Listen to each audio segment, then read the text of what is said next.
Morning. Good morning. Morning. Welcome and thank you for being here this morning as we continue our Connecting to Practice Professional Development Author Series. We're thrilled today to welcome so many college access practitioners to our offices in Deerfield, which are super convenient for everybody to get to from everywhere, right? Thank you for battling the traffic to be here. I appreciate it. Looking at our registration list today, we have people from across the spectrum of their careers. We have people who just started. This is your first school year. And then we have people with 10, 20, 30, even 40 years of experience in college access and higher ed, which is amazing. Also in the audience is my very first mentor at Loyola. My day one started training me on my first day in financial aid 30-something years ago. So if you like me, you can thank her. If you don't, it's her fault. I would also like to thank the team from ISAC who put this event together. It takes a lot to put these on. So our comms team, IT, admin, building services, procurement, our college access staff, and our entire executive staff who supports these professional development efforts. And I would especially like to welcome and thank our primary professional development partner, Family Action Network. Many of you are repeat attendees for our author events, and you know they are made possible through our partnership with FAN. If you would like to attend additional FAN events, there's a QR code that you can scan now or later. It'll be up there. But also, if you'd like information about how your organization can become a partner with FAN, please talk to me after this event. And now, for the reason we are gathered here today, please welcome Jeff Selingo, author of everything worth reading about higher ed for the past 25 years, including the best-selling books College Unbound, The Future of Higher Education and What It Means for Students, Who Gets In and Why, A Year Inside College Admissions, There Is Life After College, and now his newest book, Dream School, Finding the College That's Right for You. He is a regular contributor to The Atlantic, The New York Times, The Wall Street Journal, and a special advisor to the president of Arizona State University, which is doing some very, very interesting things in college access and equity. And he is also a professor of practice there. You are probably familiar with his biweekly newsletter on all things higher ed called Next, and the podcast he hosts, Future You. Jeff will be in conversation today with Phil Hale, Vice President of Civic Engagement Government Affairs at Loyola University Chicago. He has managed Loyola's federal, state, and government relations for 25 years and advocates for federal and state financial aid and substantive legislation that impacts Loyola and its students. He leads the Public Service Affinity Network for Loyola alumni and students, and is the founder and advisor of Inside Government, a nonpartisan student organization that encourages students to consider careers in the public sector. He is also on the board of the Civic Federation of Chicago and active with the City Club of Chicago. We will have about an hour of discussion between Jeff and Phil, followed by Q&A for the audience. If we have time for book personalization, if we have time for book personalization, it'll take place at the conclusion of Q&A. You all have a book on your seat that was signed already. It'd just be if you want it personalized. My most sincere appreciation for Jeff and Phil for taking time out of their very busy schedules to be here with us today. These are two people whose lives' work is at the heart of everything that we do here at ISAC and in the college access profession. So I am very excited for what we can learn from them today. And I will turn it over to you, Phil, to get us started. Thank you, Jackie. And thank all of you for coming. Very much looking forward to this. Jeff, thank you for coming. Welcome to Illinois. Let's go ahead and get started. First of all, congratulations on your fourth book, Dream School, which is just published September, I think. Yep, September 9th. Made the New York Times bestsellers list, so I'm also proud of that. The reviews have been terrific. Yeah. And I especially liked the review in Forbes, where the reviewer talked about her own experience, basically rejecting a prestige institution in favor of a really good regional in the state of New York, which is very much at the heart of some of your arguments in Dream. So what prompted you to write it? I know it's a companion volume to your third book focusing on college admissions.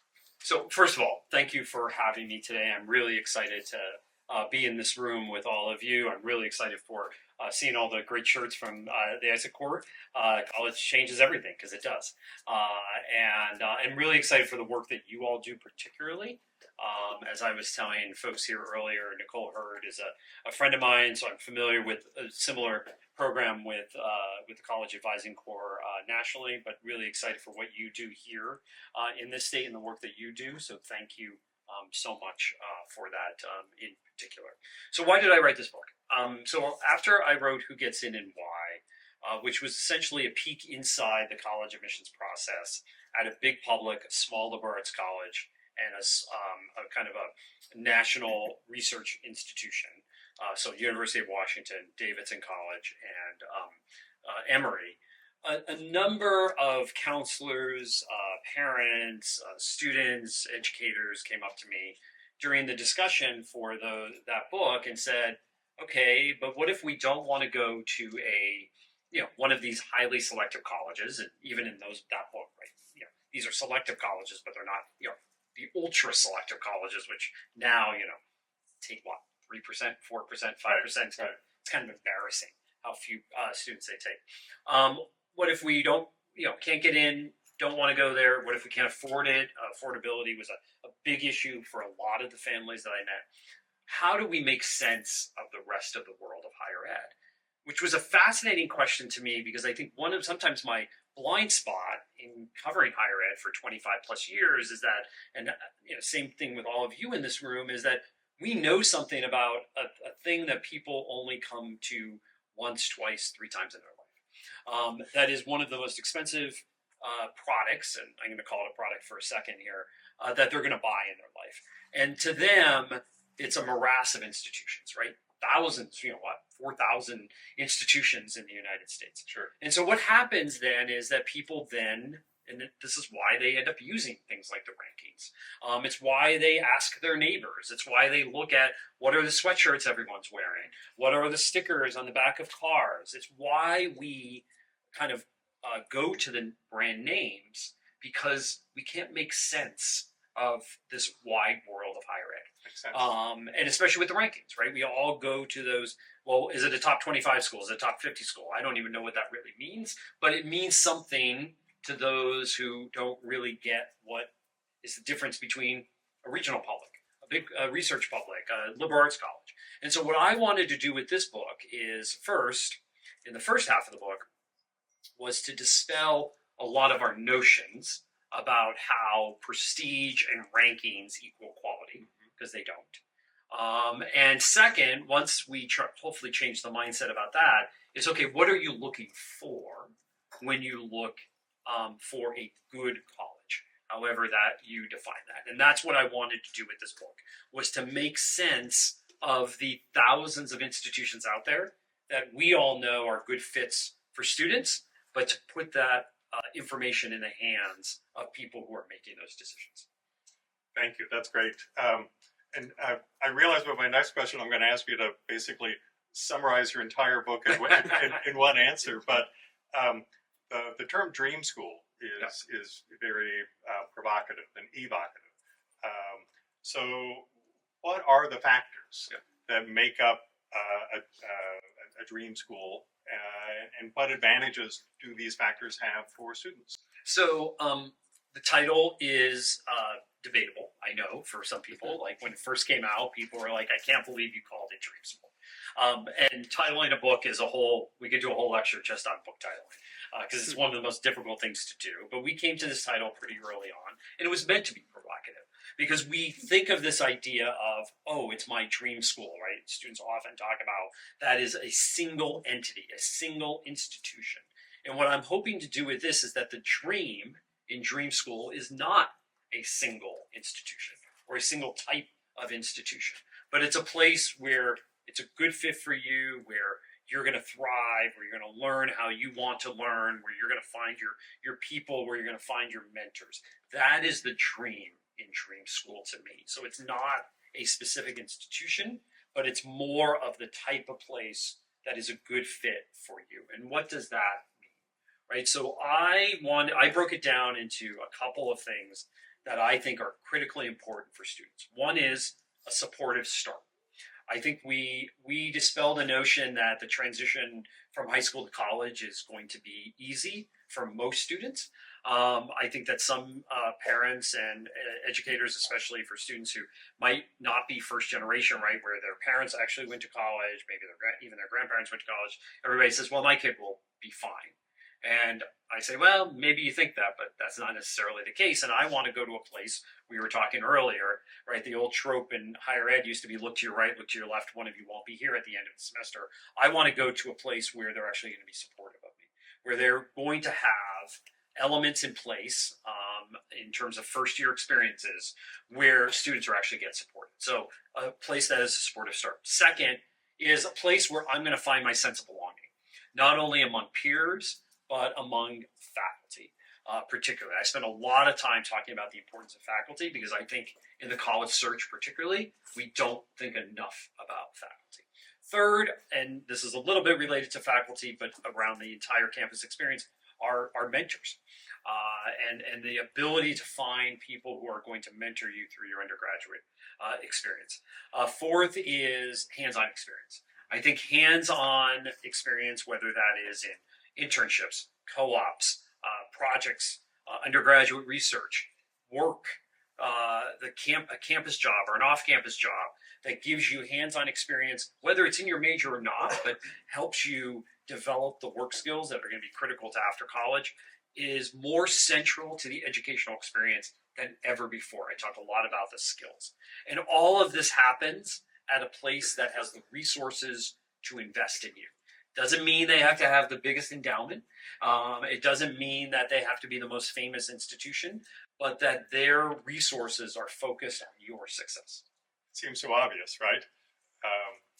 So this just published in September, Yep. but I know you've been talking to students and parents a lot, both obviously before the publication, but since. What has been the reaction to the book among parents and students? So the biggest reaction was when they look, and I'm not telling you to go to the back of the book, but most people do go to the back of the book, which has an appendix of 75 what we're calling new dream schools. So this is a list that we worked on for an extensive amount of time, but it's not comprehensive. There's sampling of schools. And what I hear from parents is like, well, but this place has a acceptance rate of 60%. They can't be very good. Or 75%, right? They accept most students who apply. But what does that mean, right? Like I thought that you had to be selective in order to be good.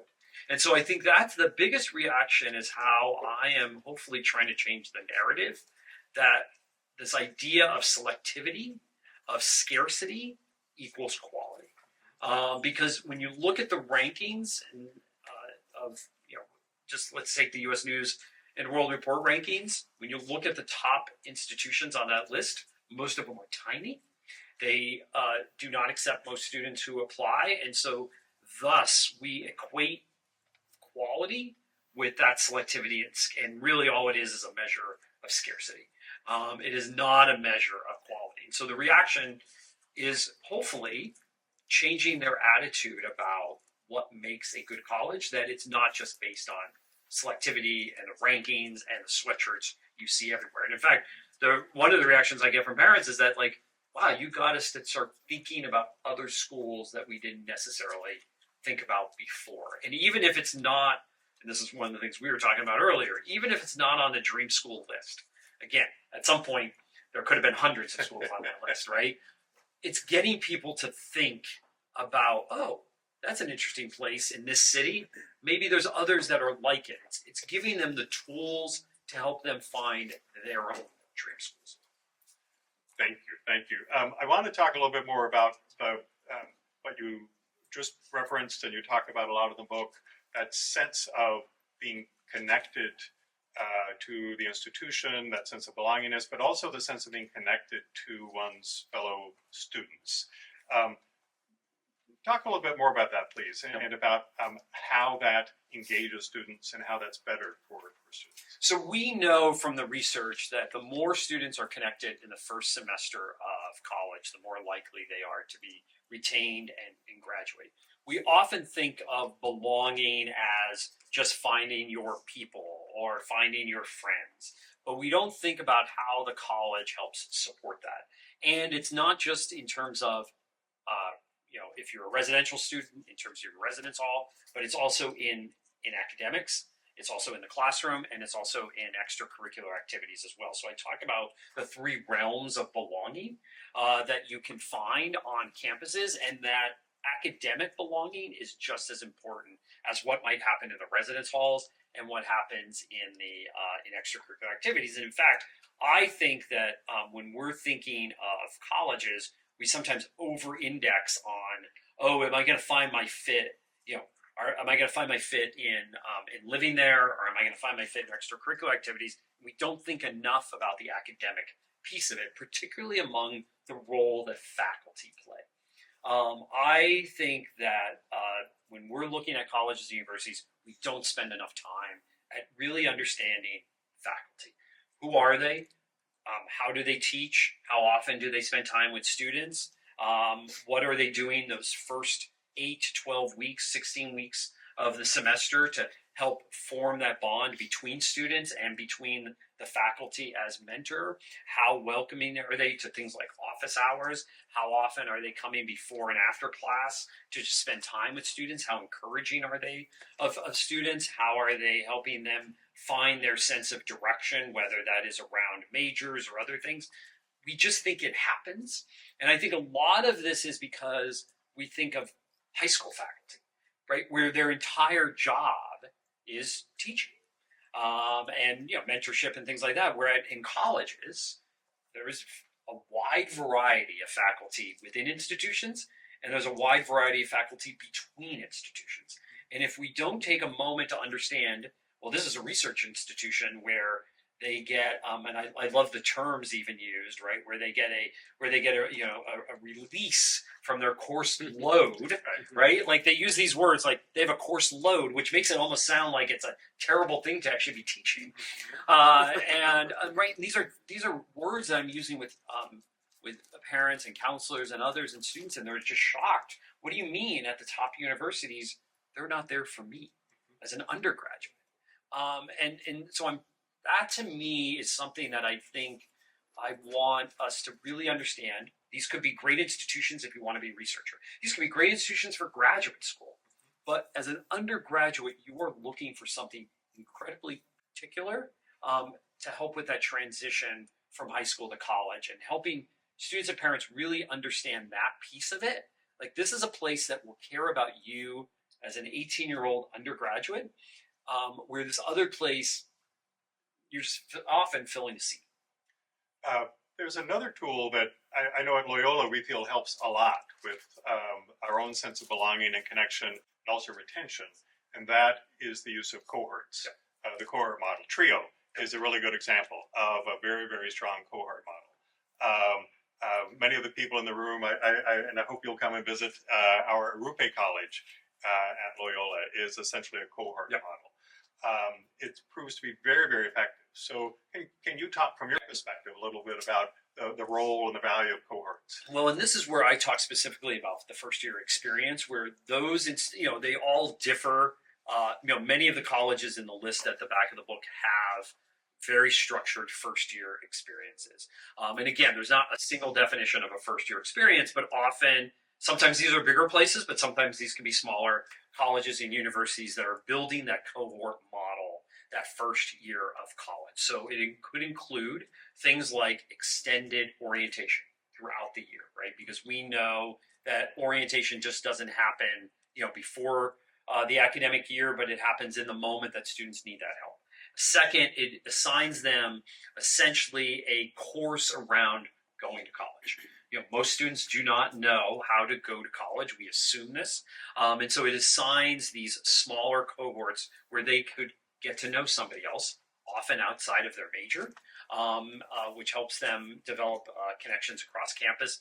They're then assigned in that course to a full-time professor who may or may not become their mentor, but at least it opens up the idea that professors could be there for them. It builds them into a living learning community if they're living on campus.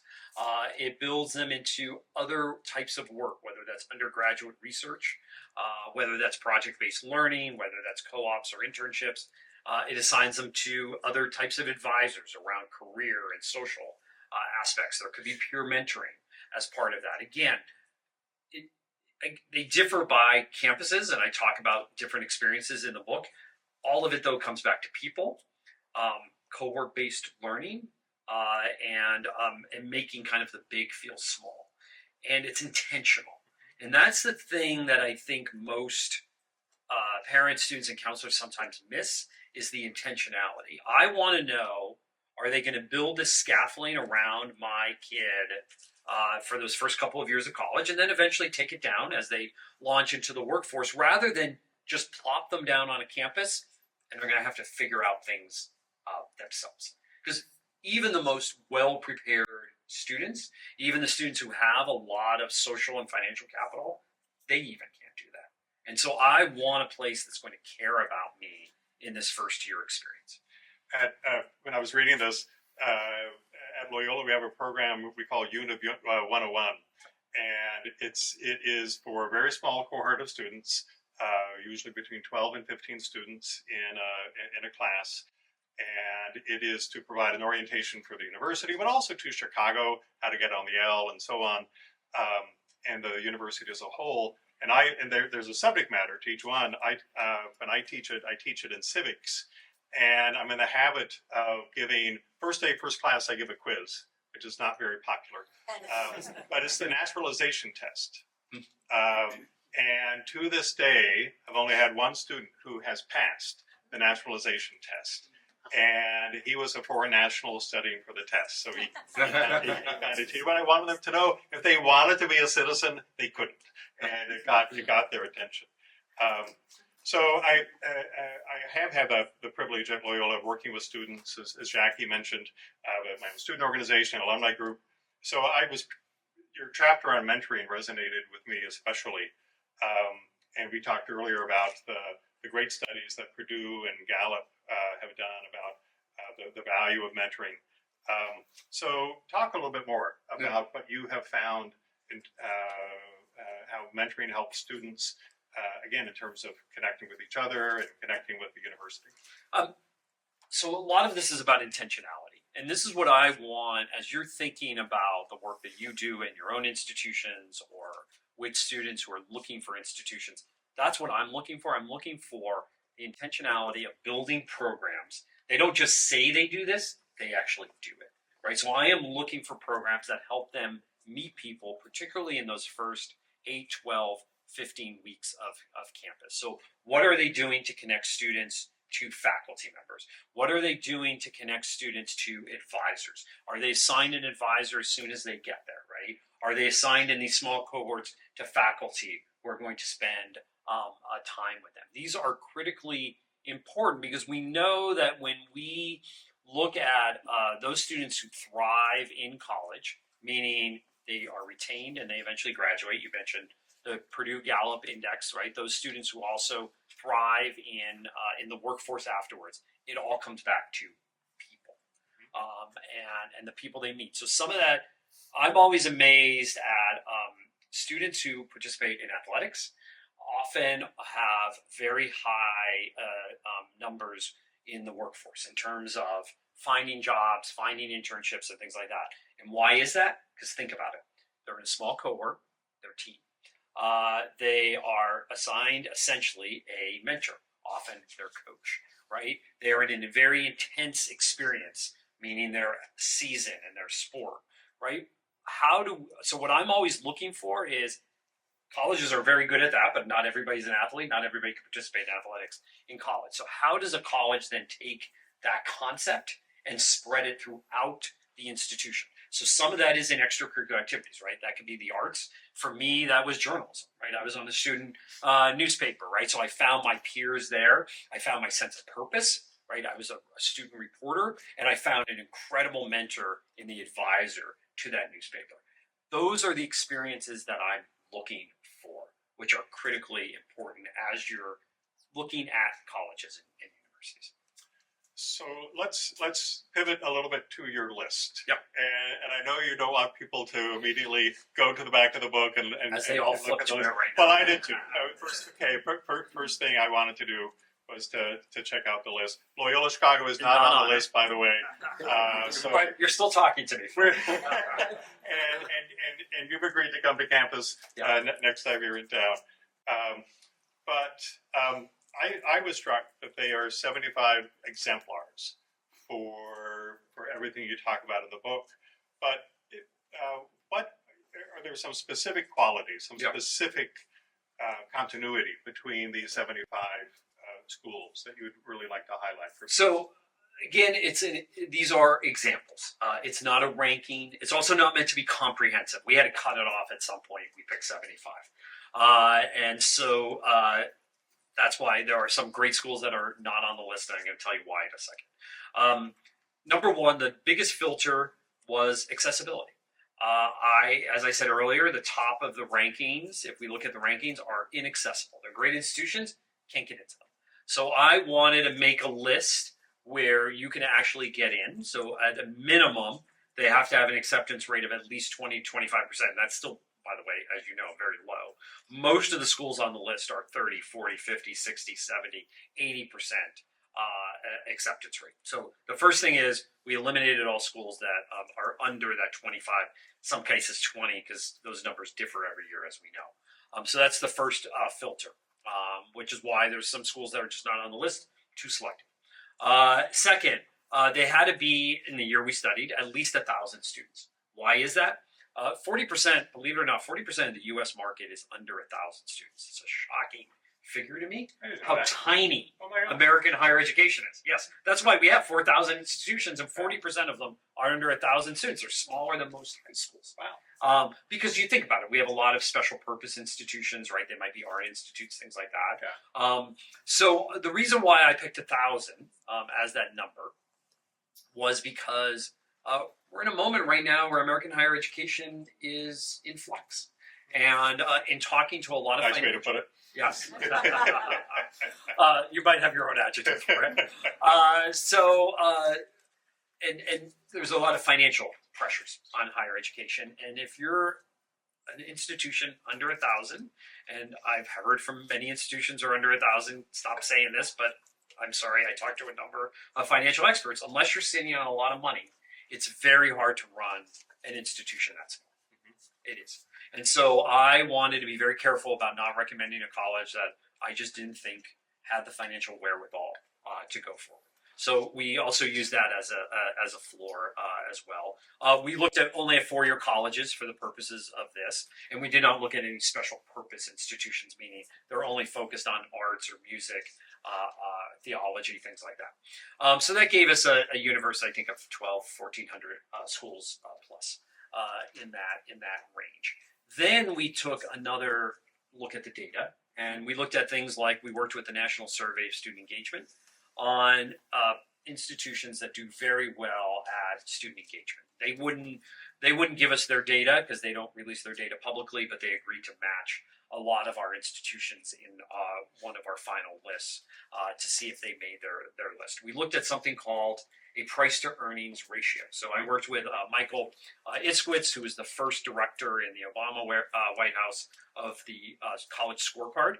You may use the college scorecard in your work, which looks at outcomes. But we didn't want to just look at outcomes. We wanted to know, how much are you paying? What is your investment? We talk about ROI. We often talk about the return on investment, but not the actual investment. So we looked at net price and what is the return on that investment. And we came up with a ratio, a net price to earnings ratio. And some schools hit it out of the park on that. It was unbelievable. Schools that had really good returns, and because of their financial aid policies, they were actually affordable places. We looked at institutions that we used a data set at institutions that kind of punch above their weight on both earnings and graduation rates. As I always say, it's very easy to be Harvard. You take students who are incredibly well prepared in high school, who have all the advantages in life, and you basically try not to ruin them for 4 years, right? I actually want to look for institutions that take a mix of students and end up graduating them at a higher rate than would be expected. Give them earnings at a higher rate than would be expected given the incoming demographics of those students. And so we looked at that database, and again, institutions that punch above their weight at that. The other thing we looked at are outcomes overall by different majors. And the reason why I wanted to look at that is if you look at, there's a number of surveys out there, a number of rankings that say, here are the highest earning colleges. And if you look at the mix of students coming out of those colleges, they tend to be STEM and business. It's very easy if I'm running a college to overload my majors in STEM and business and then have great earnings outcomes because immediately after college, whether we like it or not, those majors do earn more. Now, over time, by the way, liberal arts do very well. And so I wanted to make sure that we are also highlighting a mix of institutions that have liberal arts as well. And then finally, and this is where there was a bit of editorializing and why a place like your institution probably didn't make it, is that 60% of American students go to public universities. So I wanted to make sure that approximately 60% of the list were public institutions. And most students go to college within 75 miles.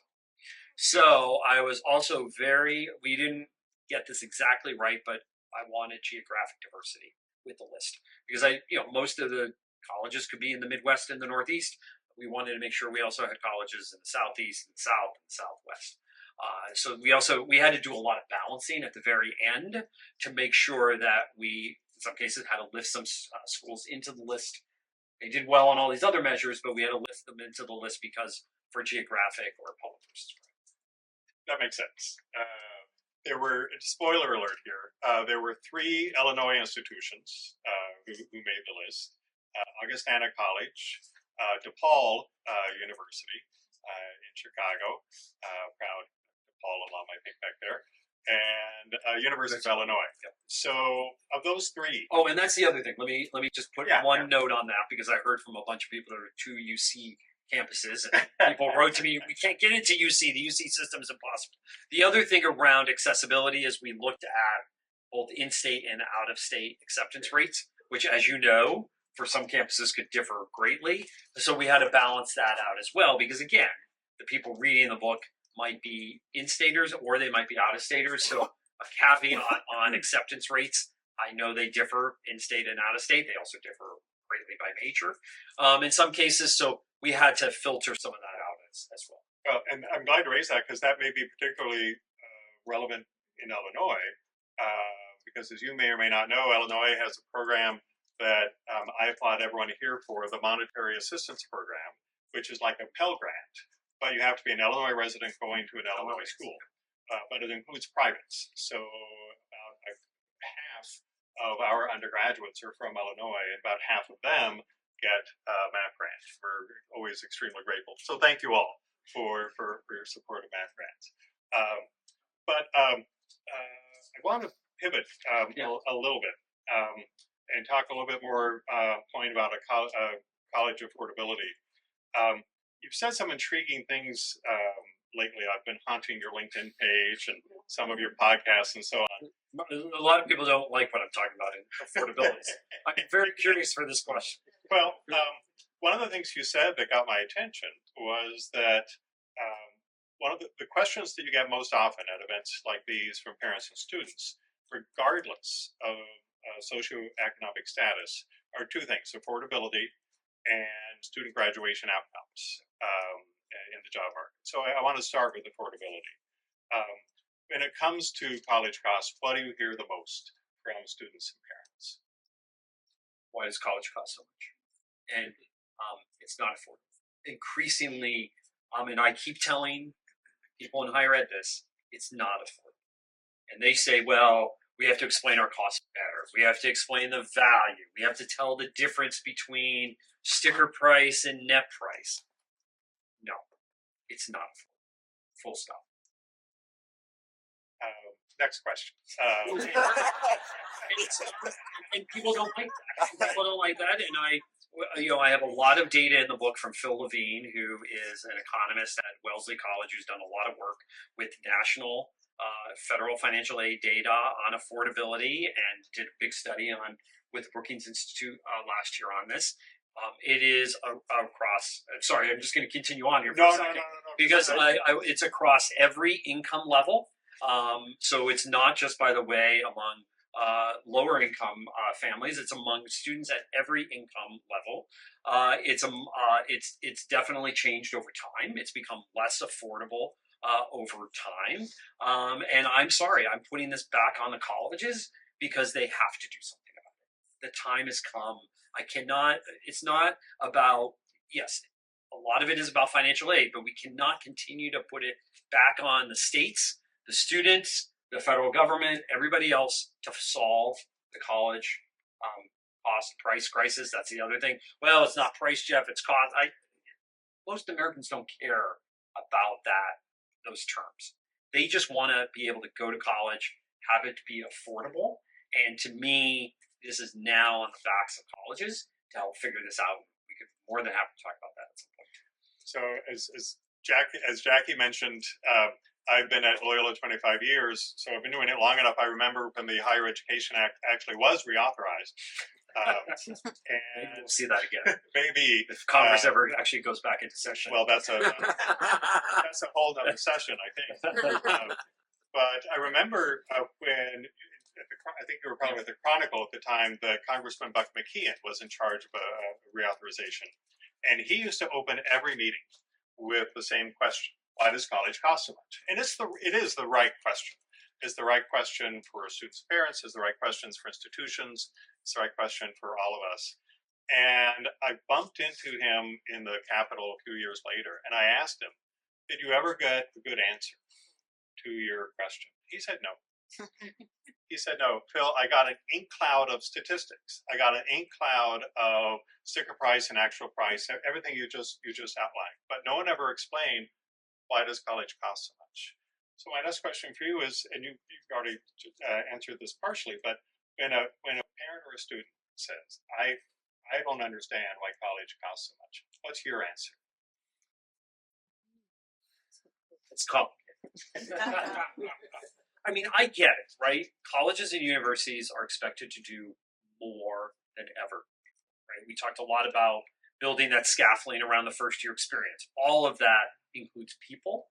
When you have people, it's money. And colleges are highly intensive places with lots of people. There's also no constituency that actually, when you really push comes to shove, really wants to reduce costs for their thing.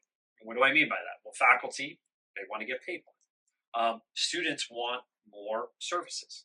Parents and others might want better dorms, better food, better extracurricular experiences. The people who run the universities want to be known, so they're going to put more money in marketing and advertising. People in admissions want to bring more inquiries in. So again, everybody has their thing. And there's nobody that at the end of the day says, and in some ways this should be the trustees and the president, who says, okay, this is important, this is less important, this is where we're going to put our money, this is where we're not going to put our money. There's nobody at the end saying enough is enough. Because until very recently, there was a nice spigot of money coming from state, federal coffers. There was a lot of students coming through the pipeline who were willing to pay any cost. But all that is starting to change, right? We know what's happening at the federal level. We know what's happening in many states, or by the way, about to happen, I think, in many states, which we haven't seen, I think, since the Great Recession, when states, as they often do, use higher education as kind of a balance wheel. When they have to pay more for all the other services in the state, often higher ed is the last to get money.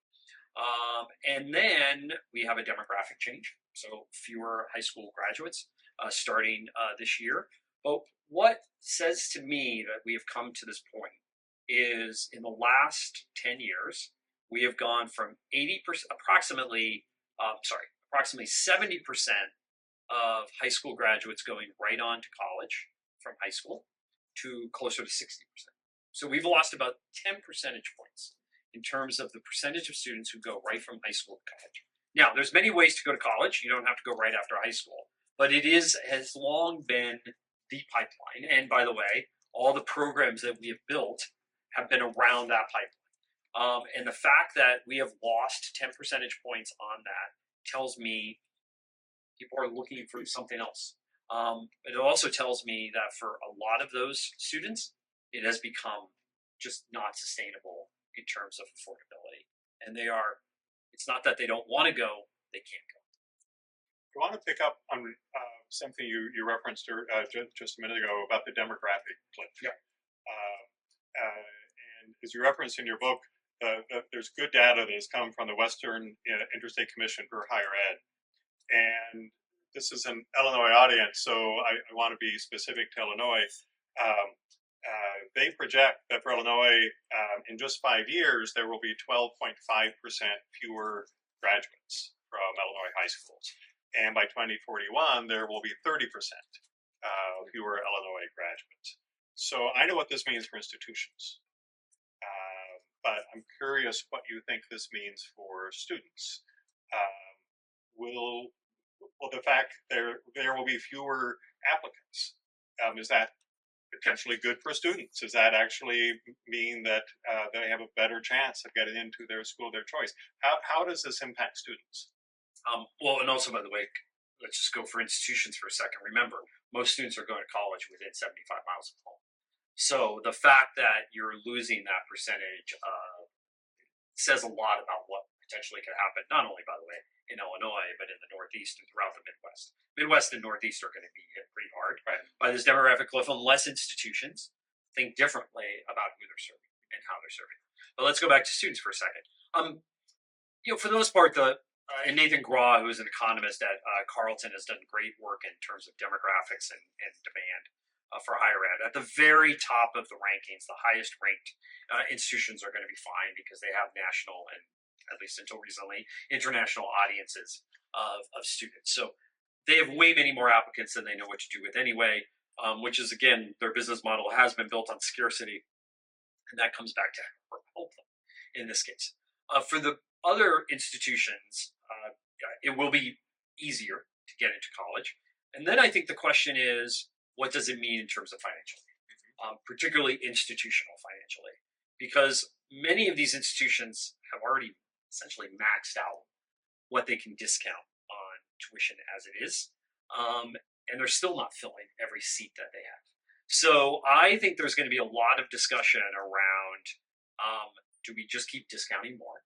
And I think there will be some institutions that do that.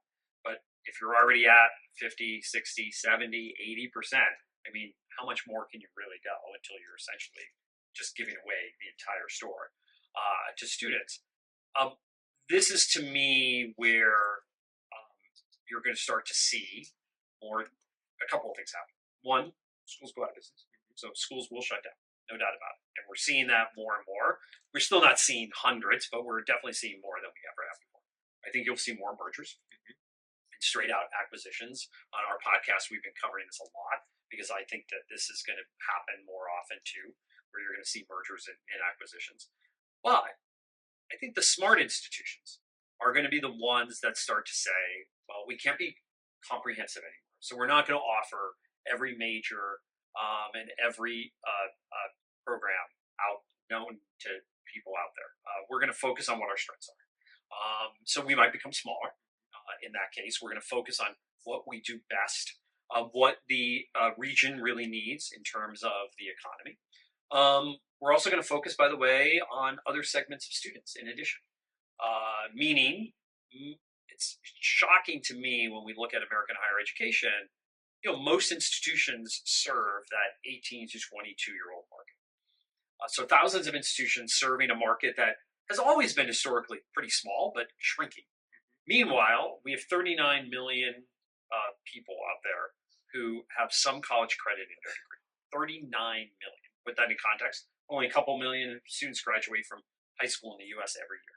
So 39 million compared to a couple million every year.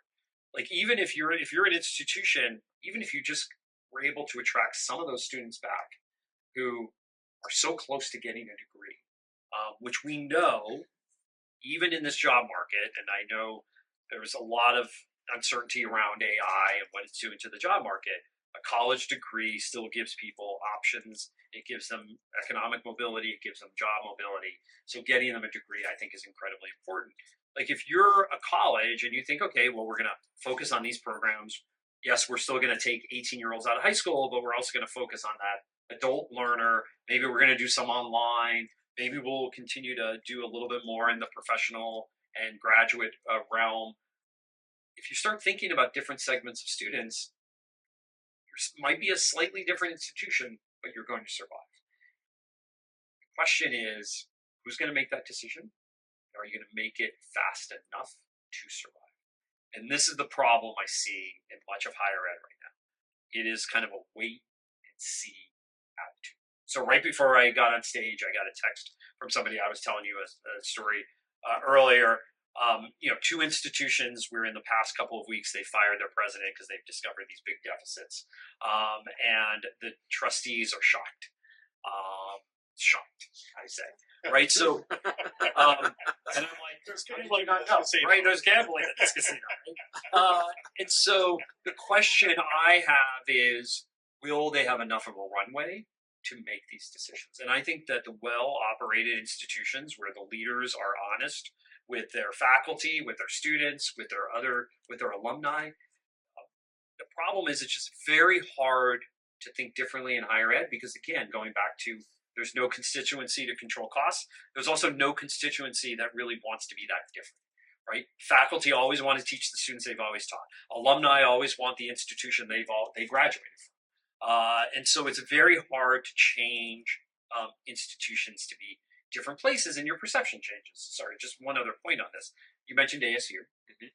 ASU. So I have an affiliation at ASU, and as part of their charter, their mission, which is literally chiseled in stone when you enter campus, is we are defined by who we include rather than who we exclude. So they're actually very proud of a very high admit rate because their feeling is we should admit everyone we think can succeed here or has the potential to succeed, and then it's our job to help them succeed. We are going to do research in the public interest, and we are going to serve the communities in our state, right? Now, a lot of people see that, and they are like, well, ASU must not be very good because it admits 80-90% of students, right? Its research is really focused on helping its local and state economies and communities. That to me is reacting to what the world needs at this moment, especially as a public institution in the state of Arizona. But that has been a 25-year-old mission for the president who's been there for 25 years. You can't do that overnight. And for some of these institutions, they're going to have to. Thank you. I do want to ask at least one question about graduation outcomes, because you also talk a lot about that in the book, and clearly is something important to students. And this is a question specifically for the ISAC for peer mentors.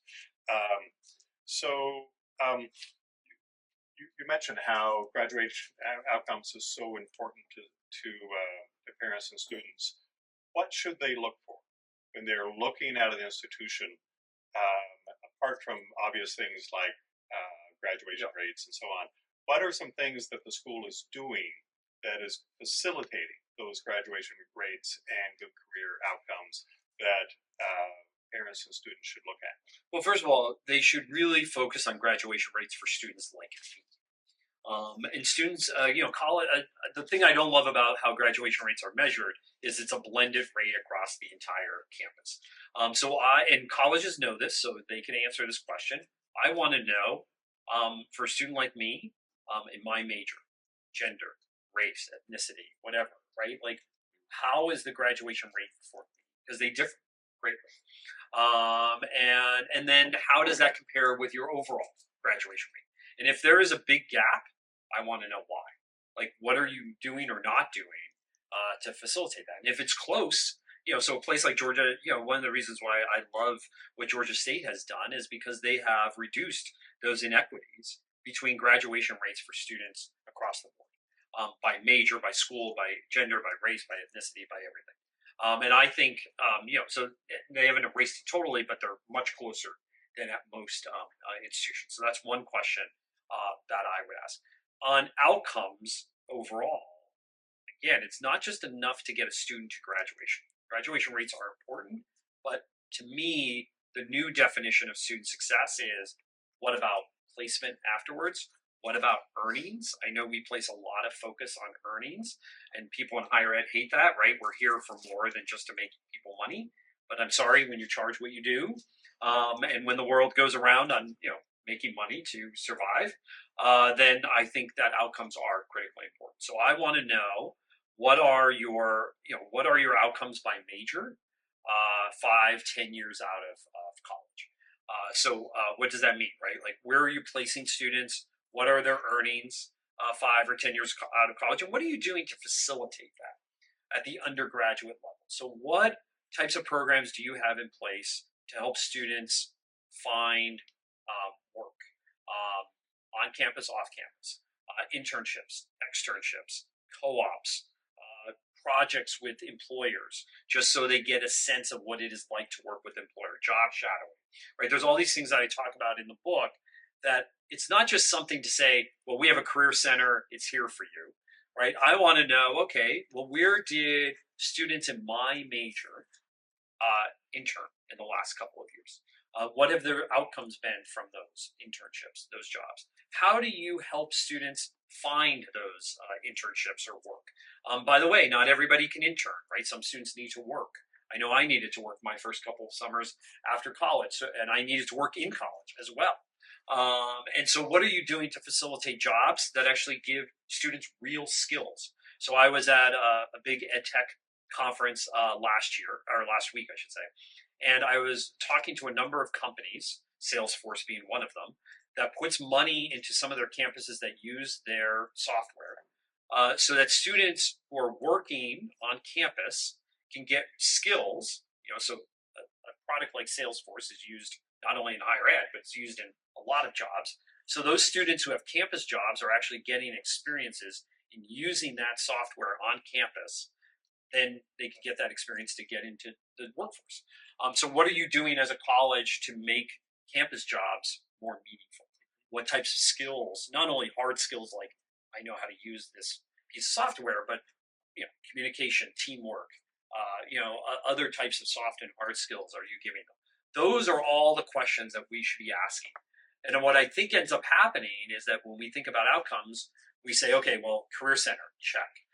First destination survey, right? Those are the surveys where colleges say, within 6 months of graduation, 94% of our students are either in graduate school or employed. Those are BS. Sorry.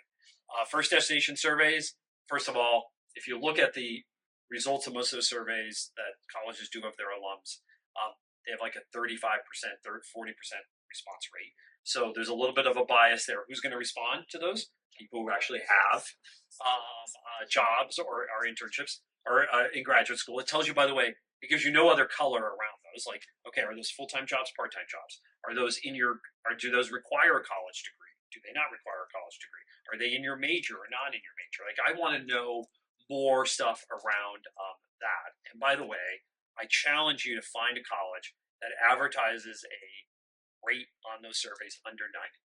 I have yet to find it. No one ever says, "Oh, we have a 75%."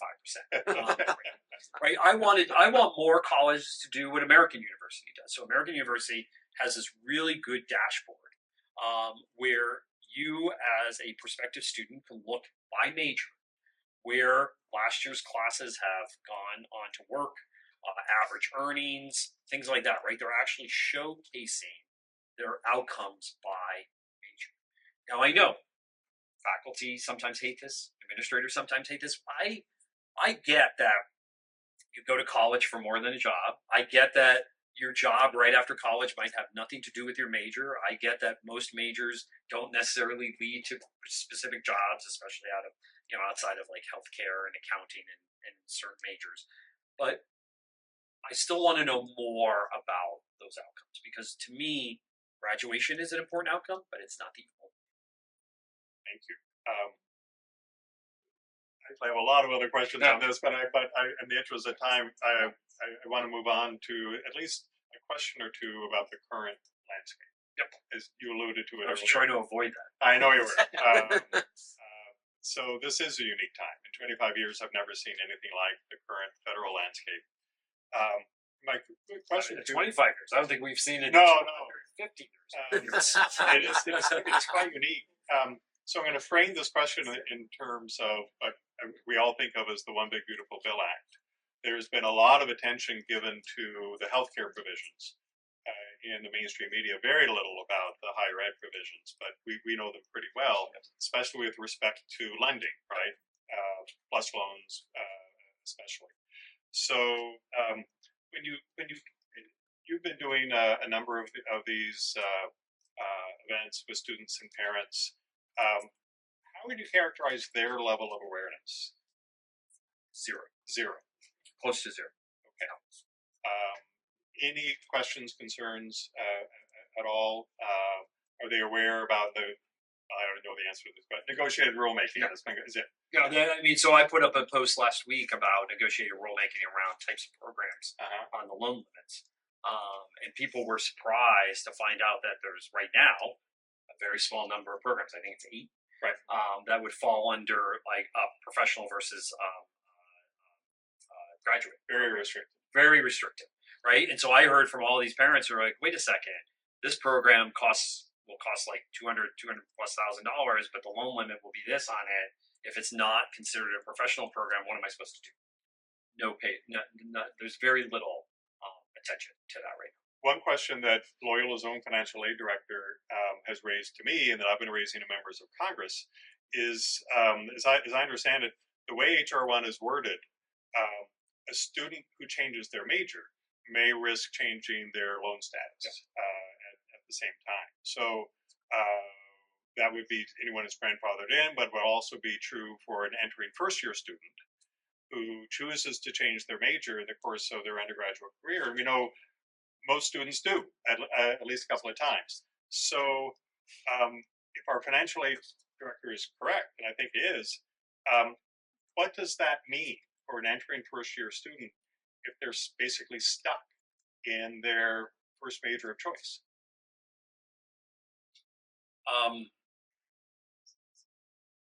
I mean, it's going to put the onus on finances are going to drive so much, or financial aid is going to drive so much of student decision making and choice. And again, just like I talked about orientation being just in the moment, so much of college is just in the moment. Like the reason why I think there's so little attention being given to this is because people want to know, what do I need to know today to apply tomorrow, right? Like, okay, applications are, I mean, financial aid works like this in general, I think.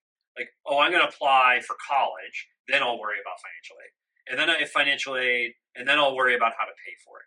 And then once I'm in college, I'll worry about how to get through it, right? Like often we think, even in terms of financing, we think of 1 year of college. And I'm like, well, but it's a 4-year degree.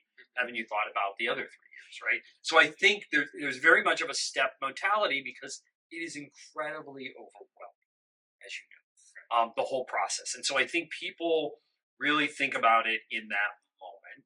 And so I think there's been very little thought given, by the way, on the student side or on the institutional side. I'm on a board myself. I speak to a lot of boards.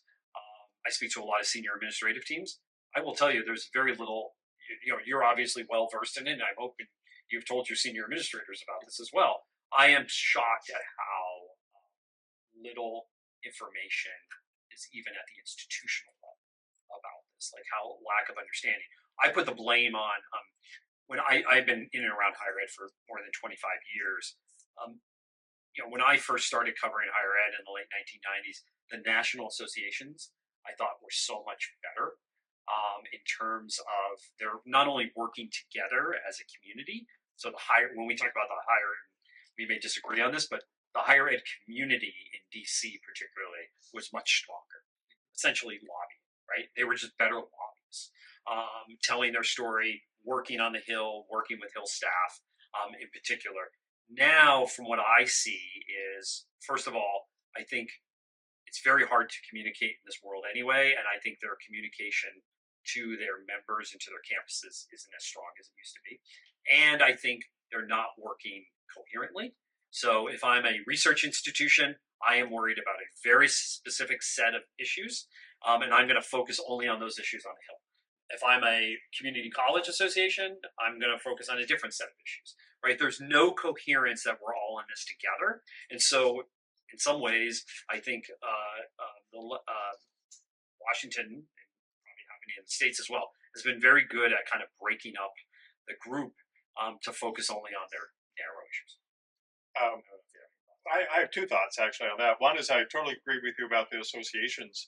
Um, it has been shocking to me how, in the wake of HR1, our own staff have been telling me and people that I know at the department or who once worked at the department, both political and not political, they've been telling me about all the potential implementation problems for HR1, and I'm not hearing that from our associations. Even NASFA, they had in all their comments to NEGREG, there was one or two sentences about implementation. That was it.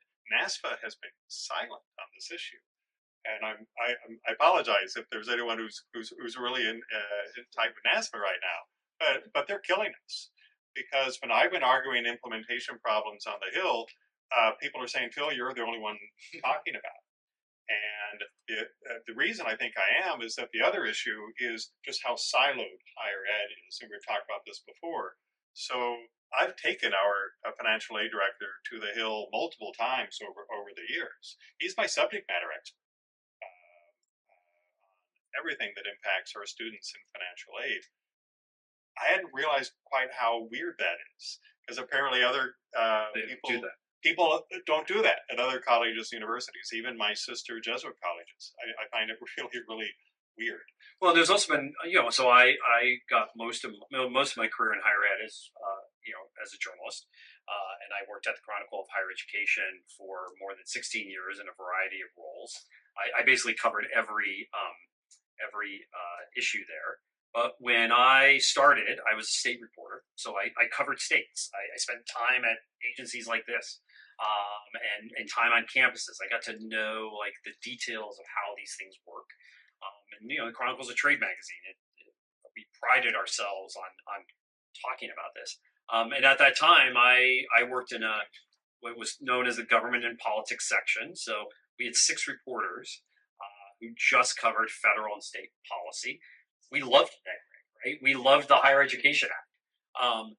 They now barely have one doing all that. The work used to be 6, now 1. And I will tell you, like, they, reporters just don't get into the weeds like they used to at a time, by the way, somebody needs to get into the weeds. Somebody. I don't care who it is, but somebody does. And I feel like there is nobody doing that. I couldn't agree more. One last sort of quick question, then I think it's time to sort of open things up to the audience. One of the other great things you've done is at Arizona State, I think it was 2014, you launched a higher ed academy specifically for leadership. And I think we'd all agree we've never needed better leadership in higher ed than we do today. So talk about that a little bit. What are the leadership qualities that higher ed needs today? So I think some of it is around culture and how do you develop a culture of innovation? Some of that comes with time. I think one of the things that worries me right now about higher ed is that on average, the average tenure of a university president now is under 5 years. And so, as I said earlier, the president of Arizona State, president 25 years. We had on our podcast, fantastic podcast, Freeman Hrabowski, who was president of the University of Maryland, Baltimore County, UMBC for more than 30 years.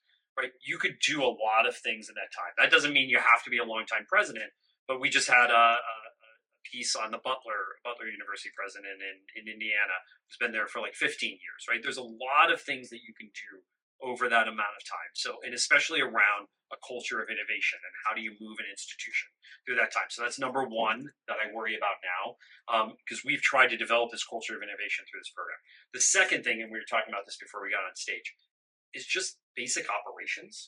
I am surprised at how many presidents who don't really have training in this. I get it, right? They move up through the academy. They're a faculty member who becomes a department chair, who becomes a dean, who becomes a provost, who becomes a president.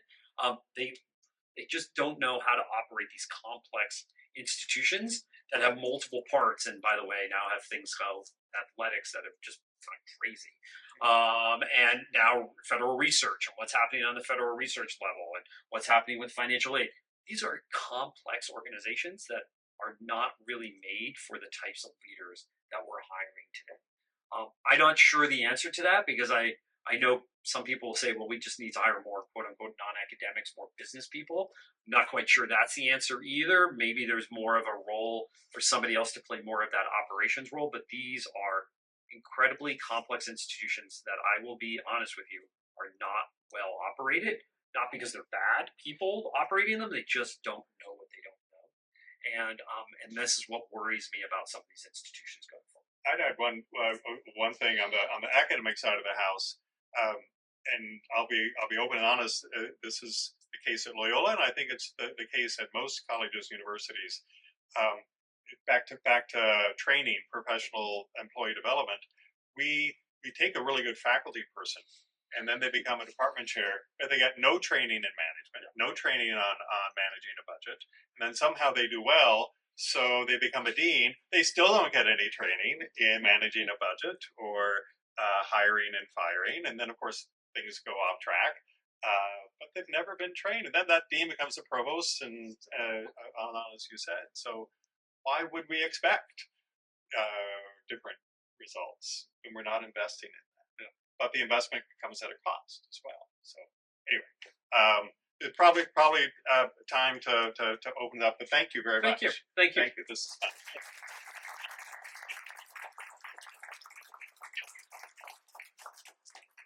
Thank you both. This was brilliant conversation. Just give me a second. I'm going to move a microphone over, and then we'll start. If you have a question, you can come up and ask it here.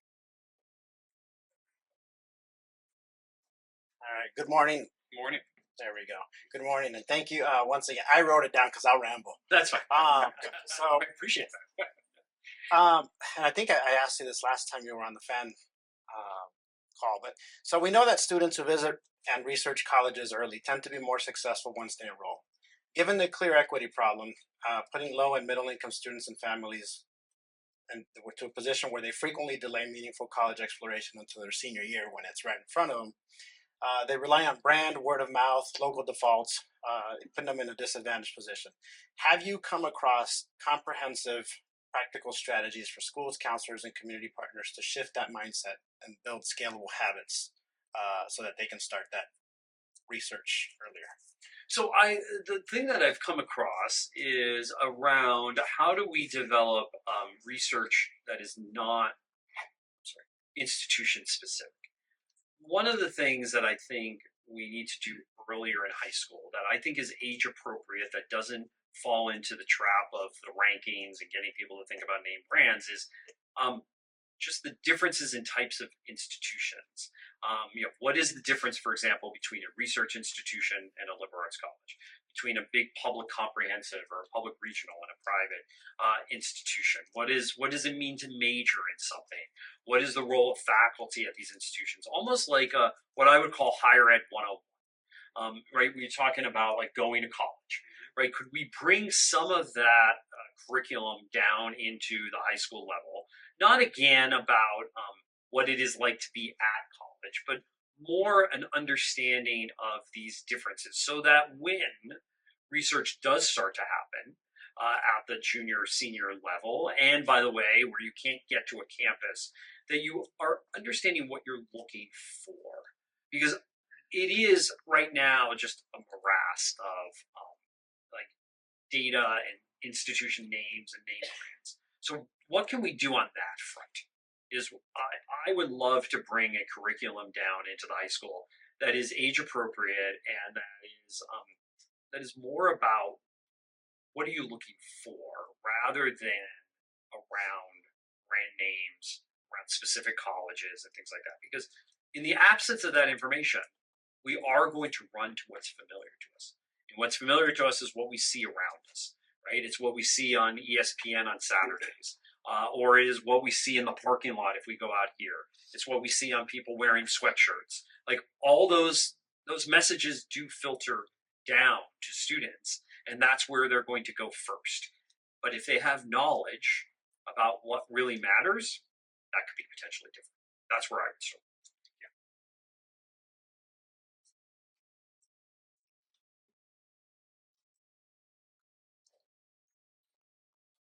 How you doing? Good. How are you, man? Good. Welcome. Thank you for coming, by the way. Thank you for coming to talk to us. My name's Ruben. Before doing the core job, I was really into it. I started at admissions, or not like specifically recruitment, right? Yeah. And that's where I fell in love with this landscape. Cool. That's somewhere I'd like to go back. Okay. So my question, Can I ask where you did? UIC. Okay. And so my question, I guess, would be: we have the dream schools, and someone who really loves recruitment and loves being that first contact with families. What does a dream recruiter look like for these schools? Ooh.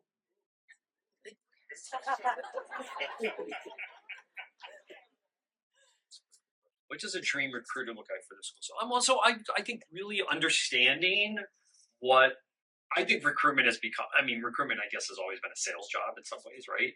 But I think that the the balance has gone way too much to the we just need to fill seats, right? And I think that there are some bad fits. I get it, right? You're doing a job.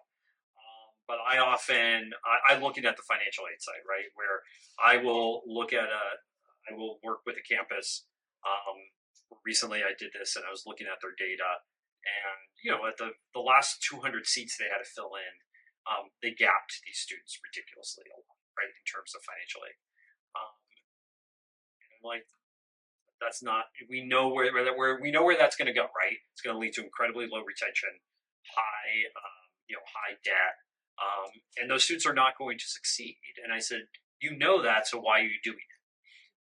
It's their job. They have to do it, right? They have to fill seats.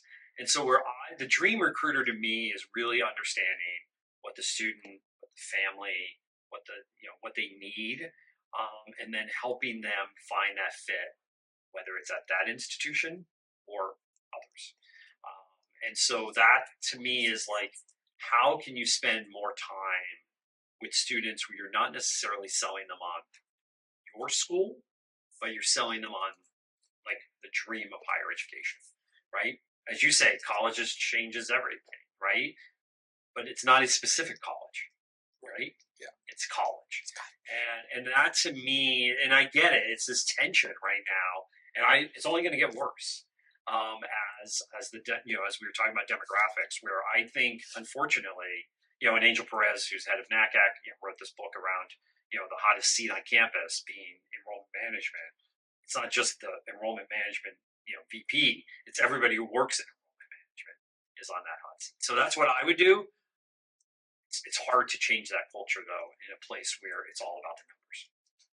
Thank you. Thank you.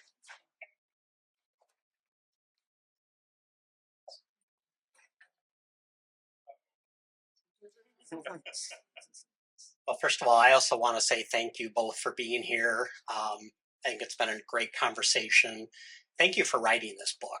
I think this is a book that is greatly needed out there. When you listen to education in the news and stuff, so much of it is focused on Harvard and the elite schools, the super highly selectives. And we know most students aren't going to go there, and they need to find their dream school. I think that's a great title for the book. And thank you for doing the audio book as well, because I consume through audiobooks. But in your book, you talked about kind of the connection with the dream school to employment, and finding a school that fits your major, that you're going to be able to get a job, and also the connection to regional employers. Can you talk a little bit more about that as you think about that dream school, and that next step is where you're going to end up working and where do you want to be working? Yeah, and I think a lot of this falls. I'm somewhat critical of higher ed, but there's only so much higher ed can do. I get that, and I do think that if we think of this, there's 4 legs on this table. But if we think of this as a stool with 3 legs, right? We think of the student, the prospective student, their family, right? We think of the college, but the employer plays a big role here, and I think employers have really walked away from their role in working with colleges and universities in terms of and by the way, this I think is only going to get worse. I was with a group of employers a couple of weeks ago out in California where they're disinvesting now in internships. They're disinvesting in early career programs because they're expensive. They don't know what's happening with hiring right now with AI. And the first thing to go is those investments that don't pay off immediately. And those are often in young employees, in college employees and internships. This is where I think that in terms of the regionalism of higher education and the importance of regional institutions, public or private, where employers have to really step up. And how can we, as whether it's high schools working with colleges, get those employers to step up? So let me give you an example from the book. Georgia Southern University, one of the dream schools. Again, people were like shocked. Like I can't tell you how many people say, "Why would you put that school in there?" Right? Like seriously, people would say this to me. I'm like, okay. So they came up in the list. So there's a number of schools that came up early on in that data screen I was telling you about earlier that even I was surprised about in working in this in 25 years. And so I said, well, before I put some of these schools in the book, I have to go see them. So I went. Georgia Southern was one of them. I went down there just outside of Savannah in Statesboro, Georgia. And as I was driving there, I passed, fortunately, it was in the news lately for not great things, the big Hyundai plant that got raided recently. But they were building this big Hyundai plant literally within 2 or 3 miles of campus. And so I spent time with the engineering professors who would take me over there because their students got to work in this plan. And by the way, it's not an auto plan now, it's a mobility, right? All these auto companies are thinking about mobility in general, not just a car. And I saw their connection and how Hyundai, when they decided to build that plant there, were working with the local high schools and with college because most of Georgia Southern students are local. And then some of the professors took me into the local schools where 80% of the teachers are educated by these regional public universities like Georgia Southern. So I started to see how the schools were also working not just for the students, but also for their employees, their future employees as teachers. And that to me are the partnerships that we really need to develop. And I think what has happened in large part because of the chasing of the rankings is that institutions start to lose sight of why they're there and what they're doing. I think I will say this has happened in Illinois. It's happened in a lot of states. Regional public, I think regional publics to me are like the most misunderstood sector of higher education because they educate most students. Most undergraduates go to regional public universities. And when I spend time with faculty at regional publics, with administrators, they always are talking to me about being somebody else. Many of the faculty were educated at flagships, for example. So they would either rather teach at flagships or they want to become more like flagships. The presidents want to become more like those institutions they see getting all the accolades in the state capitol and things like that. At some point, be happy with who you are and who you're serving. And by the way, serving them just better. And you could do that by working with regional employees. You could actually create very strong partnerships with those regional employers. Most of those adults I was talking to about earlier who have some college credit, no degree, they live in your backyard. They can't move for employment reasons or family reasons. Like those could be great places for you.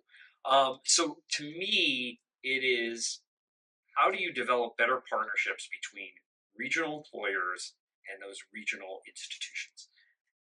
If we could do that, and there's great examples of this happening around the country, Georgia Southern just being one of them, I think we could not only strengthen the employment markets, but we could also strengthen those institutions. So employers play a big role. Not sure if that answered your question, but that's where I would focus is what more can employers do for the institutions that are in their backyards? We have time for one last, yes. Everybody was like cheering you on. This is like a hard question. Hello, my name is Maggie. I wrote it down. In my role as an ISAC core member, I often work with first-gen students.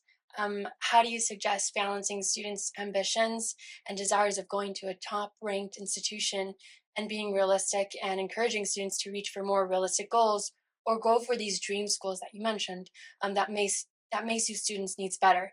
And I also want to encourage students to reach for the stars, but also I don't want them to be disillusioned when I bring that reality up to them. Yeah, and I think, so moment in the book that I talk often about is this book is not to discourage students from applying to top ranked, brand name, however you want to call these elite schools. But they're tiny, they're not the best fit. But I also understand, Tony Jack is a good friend of mine, and he reviewed my last book.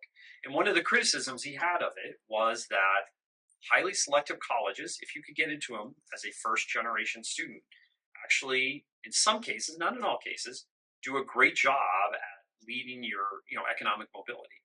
But if you look at any of the other economic mobility studies, so do a lot of other colleges as well. And so that to me is my focus here. Like, college changed my life. Like, I grew up, my mother didn't go to college. She barely graduated from high school. My grandfathers were coal miners. My grandmothers worked in garment factories. My father was a high school teacher. And my older brother and sister went to college 5 miles from home. So for me to go a couple 100 miles from home, out of state to college was like a big deal. I went to a high school, by the way, also only about 50% of my classmates went to college. So I see this, right? And that's why a place like Ithaca College, where I went to undergrad, changed my life, and it didn't have to be a top-ranked college. So to me, it's about matching what students want and need to their institutions, but not discouraging. I kind of wish I didn't know anything about, I thought, for example, I wanted to be a journalist. I thought you had a major in journalism. Like, nobody ever told me otherwise. Nobody ever told me about the differences between liberal arts colleges and these top-ranked institutions. Like, knowledge is power. And so I think your role in giving them that knowledge, helping them understand the nuances of this is incredibly important, and not discouraging those top dreams. But at the end of the day, there just might be a better match for them. So I think it's both and. I don't want you to say, well, we're not going to think about those top ranked colleges, because in some cases they might get in, they might get a better financial aid package. And for some of these schools, that might be the best option for them in terms of economic mobility. I want us to focus on that piece of it at the end of the day, because if the college does nothing for them in terms of mobility, then to me, it's not. College, as you say, right, changes everything, but it changes nothing if it's not going to change their life circumstances at the end of the day. Thank you so Thank you. much. Thank you for the good question. Thank you both again. Can we get another round of applause?